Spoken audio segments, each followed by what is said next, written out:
کہ دیار کا مرتبہ مقام آپ نے سنا، مدینہ شریف کا مقام آپ نے سنا، حضور کی مسجد کا مقام آپ نے سنا، حضور کی قبر انور کا مرتبہ مقام آپ نے سنا۔ نمازیں پڑھ کے جنت نہیں ملتی، حج کر کے ہی جنت نہیں ملتی، تسبیح نکال کے پڑھنے سے جنت نہیں ملتی، شب و روز تبلیغیں کرنے سے جنت نہیں ملتی۔ جنت کہاں ہے؟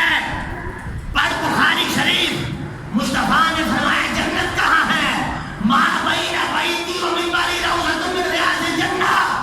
فرمایا حج کر کے جنت ڈھونڈنے والے، تبلیغ دین کر کے جنت ڈھونڈنے والے، شب و روز ذکر و اذکار کر کے جنت ڈھونڈنے والے، میرے امتی کو میرے روزے پہ آنے سے منع کرنے والے، تیری نمازیں تجھے جنت نہیں دلائے گی۔ ارے جنت دیکھنی ہے، ما بین بیتی و منبری روضۃ من ریاض الجنہ۔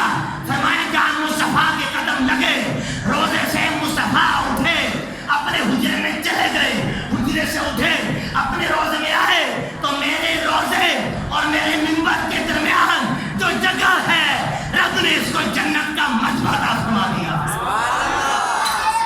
جنت دیکھنی ہے تو اس کو آگے دیکھ، گھر اور میرے منبر کے درمیان جنت ہے۔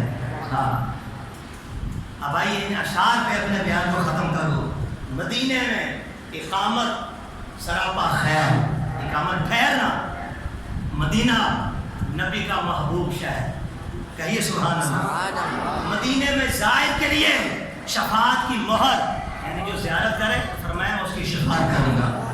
مدینے میں ایک نماز ایک حج کے برابر۔ ابھی آپ نے حدیث پاک سنی، جو مسجد نبی شریف میں نماز پڑھے تو ایک حج کامل حج کا ثواب ملے گا۔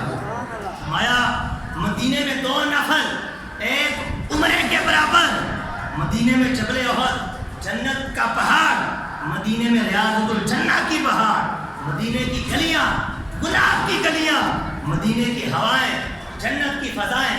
اس شعر پہ تو انتہا کر دی، شاعر نے قلم توڑ دیا اور کہا یہ ہے عرض جنت، یہ طیبہ کی زمین ہے، جنت بھی یہی ہے، مالک جنت بھی یہی ہے۔ الحمدللہ۔